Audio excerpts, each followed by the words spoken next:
Okay, so there's going to be a secret lair. It's going to be Stranger Things themed. The cards will be mechanically unique. Yeah, let's talk about this for a moment.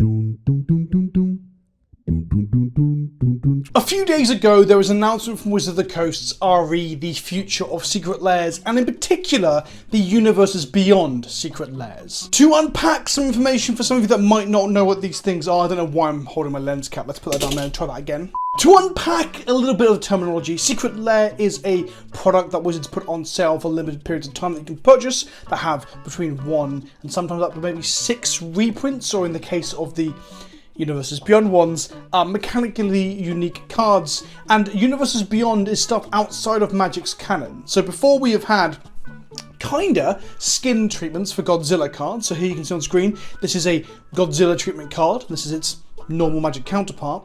Then we have the Walking Dead Secret Lair, which was just mechanically unique stuff. Both of these were not branded as Universes Beyond, but they were their predecessors. They were precursors, the proto-Universes Beyond. They have told us that Universes Beyond will continue with a Warhammer-themed Commander deck selection next year, and an entire Lord of the Rings set. And this article talked explicitly about how Universes Beyond would interact with the Secret Lair product. The biggest problem with the Walking Dead Secret Lair was that the cards were mechanically unique.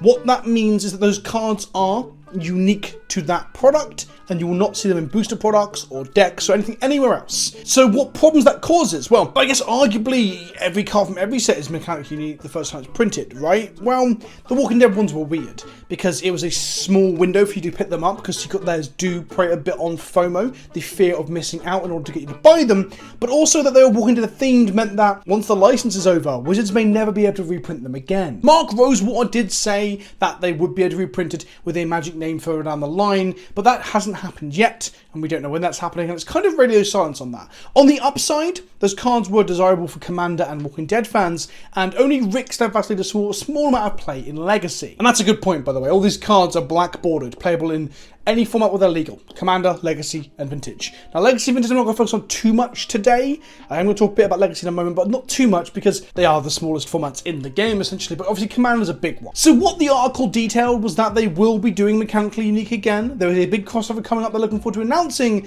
and that these cards will get their Magic-themed counterparts, their Magic-themed skinned versions in the list slot of set boosters going forward.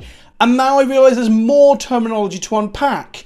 The list is like a 300 card list. It's just a list of cards, and every 1 in 4 set boosters, I'm probably getting some info wrong at this point, it's probably 280 cards and 1 in 5 or whatever, but roughly 1 in 4 packs you get a list card in a set booster, which is one of the 300. And basically, because it's 300 fucking cards and it's 1 every 4 packs, the list is a fun novelty advertising gimmick that is not fit for the purpose of reprinting desirable cards. So if the cards from any of these mechanically unique Universes Beyond things are good enough to be sought after, it means the Magic version of them, the non-print to demand versions, because arguably the Secret Lair Universes Beyond stuff is print to demand. As long as everyone buys it on the day, in theory everyone in the world could have one. Although logistically, we'll probably have to wait more than the 6 months we have to wait now to get our Secret Lairs in the post, but anyone could have them. But the set ones, there's going to be a finite number of the Magic-themed ones. And if they're desirable, they're going to be incredibly expensive. So there's still a bit of FOMO going on, but we're on the right track. At least compared to The Walking Dead, there were no Magic-themed ones, and there still haven't been. So people who are mad about The Walking Dead shit, people who didn't want Walking Dead in their card game, well, you're fucked if you want those mechanical play pieces. What they do. If you think Negan is a cool, or Negan, or whatever the fuck his name was, a cool mechanical commander, well, fuck you. You can't play him if you don't want to play the Walking Dead version. So it's better. It's progress. But the thing is, the list isn't the place to reprint these. So I really hope, and a lot of this was discussed in Gavin Verhey's video on this. I recommend people go watch it. It's in the description below. I'll link it in the cards as well. I love Gavin, and the thing I love most about Gavin is that he's incredibly transparent with you and with the audience, with the player base of Magic. His video explaining the future of what they want to do with White in Magic was the best thing Wizards have ever put out dealing with that entire issue. Gavin is fucking a godsend in terms of communication with the mothership.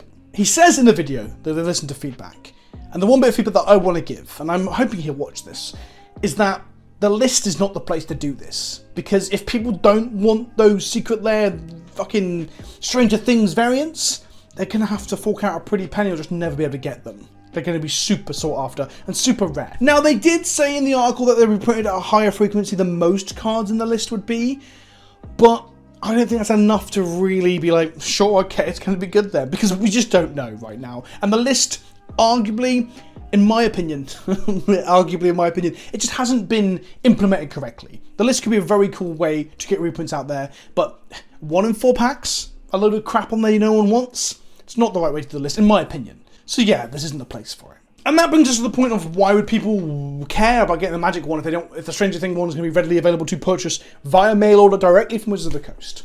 Well, and the emotional reaction to The Walking Dead Secret Lair was immense.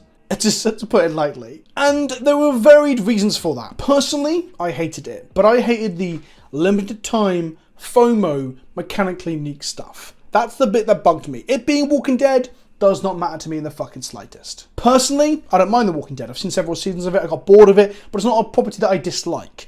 So I tried to put myself in the shoes of if a property I disliked came into it. Like, what if Doctor Who got a Secret Lair, or Doctor Who got a set? Now, I really don't like Doctor Who. I know this is kind of blasphemy because I'm a science fiction fan, I'm a nerd, and I'm British. And those 3 things should make me default to being Doctor Who fan, but I think the show is just shit. And Brian knows this. The prof knows this. He loves it. He tries to convince me it's good. I think last time, or the time before we hung out in Portland, he made me watch an episode.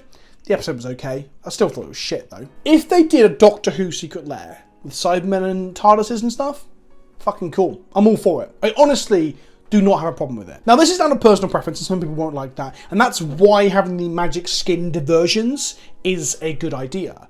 Because it means that people who do not want to play with what some people call like a Funko Pop style mashup thing don't have to. But I would hasten to add that I think the comparison to Funko Pop is unfair.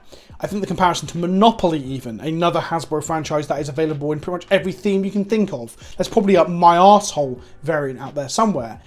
It's not really fair to compare it to that either, because there isn't as many crossovers happening, and there probably never will be. We won't have the amount of culture shock, mismash, mashup shit that we see in those 2 properties in Magic. It will be a lot more, well, it could be a lot more than it is now, but going by current trends, it's going to be a lot more sparing than that. And even if they doubled or tripled the number that we've seen so far, which is like 3 over the last year or whatever, of other properties coming into Magic, it still wouldn't approach those levels. So I think it's unfair to compare it to those things. And personally, if we go really into personal opinion here, I'm actually fucking hyped for it. The Warhammer set, I'm into it. The Lord of the Rings set, seeing a Gandalf card, fuck, I'm getting excited. Physically, I can feel it, I'm getting excited.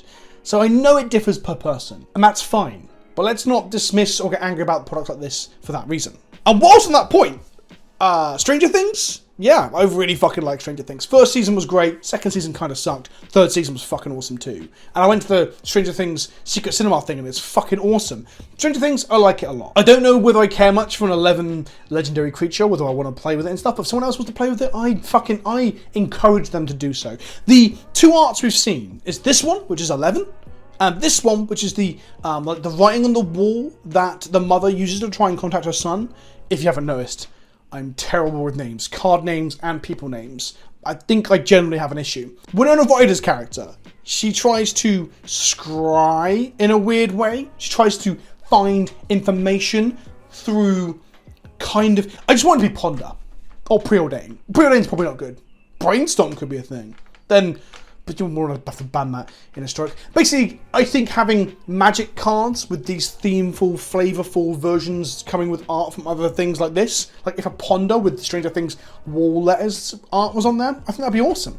But instead, they have to be mechanically unique because it's easier to sell it that way. Got 2 other things to cover. One is skins, and one is, are they going to be too good for competitive? So the skin thing, we've had the Godzilla stuff before. As you can see here again, we've had Godzilla skins and non-Godzilla skins, and the Godzilla skins have little like title bar treatments that tell you what card that skin is of.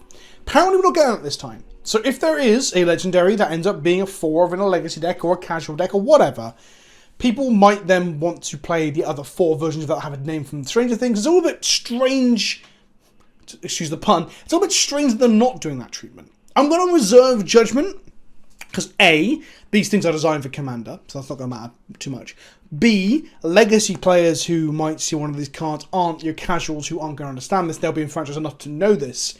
and C, that was A, B, did I say A twice? A, B, and C, maybe there'll be something on the card telling you what it is. There'll be a little fucking thing in the bottom bar or something. There's got to be something to tell you what the counterpart is, right? Otherwise, you probably will get a lot of casuals playing their commander as that, and then a second copy of their commander in their deck, if it's a commander, because they've got 11, they've got the magical version of it, 11 and a half or whatever. So that's weird. And my last bit that I want to close with is that Gavin did say these have been designed very much with commander in mind. The way he put emphasis on it, or focus on it, I'm surprised. I wouldn't be surprised if we see them come out and they've got some sort of mechanic that is like, this can be your commander, planeswalker sort of stuff. Anyway, I get that they're being designed for commander, and that should hopefully make them not a problem for Legacy or Vintage. But they are black bordered, so they can become a problem in Legacy or Vintage. And don't forget, when Lion's Eye Diamond was printed, it was dog shit. And then fast forward to now, it's a powerhouse in the format.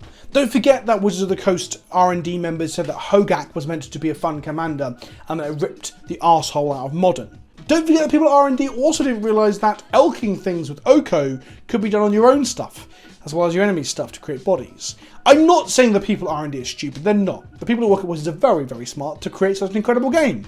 And on the whole, they make successes, ticks. There's so many boxes ticked when it comes to a set. We always focus on negatives. But the point I'm getting at is you can tell me, Gavin, that they're not going to warp Legacy or Vintage. But there's a very good chance they could. And whilst, again, Legacy and Vintage are tiny formats in the grand ecosystem of Magic the Gathering, it does seem like something we can avoid, right?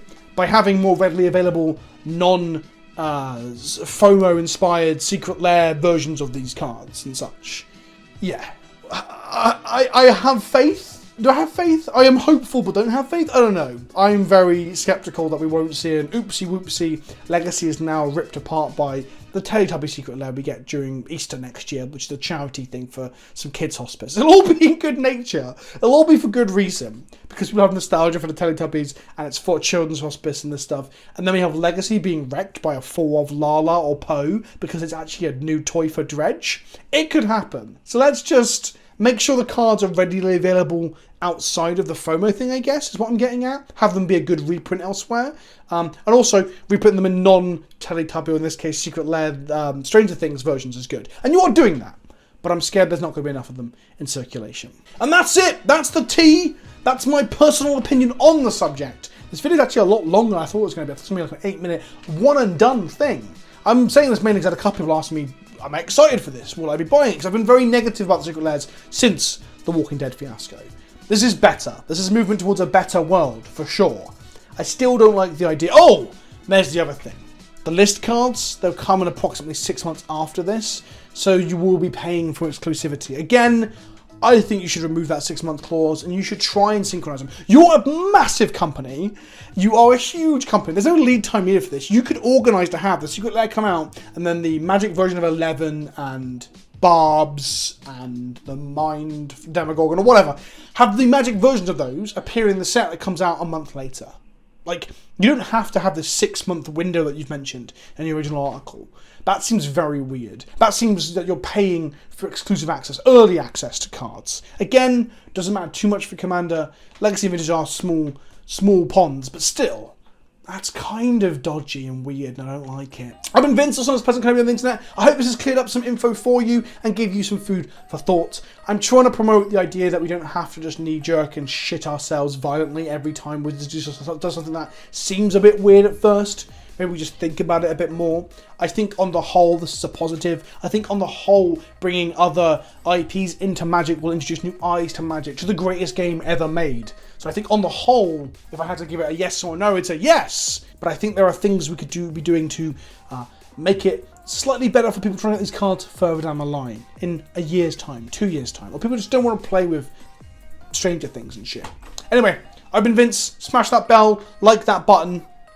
And don't forget to subscribe. And tell me in the comments what you think as well. Also, Gavin's video, he's supposedly reading the comments and feedback as well. So if you've got some genuine feedback you want to issue, drop them in the comments to Gavin's video too. I'll see you all soon. Ta-ta for now.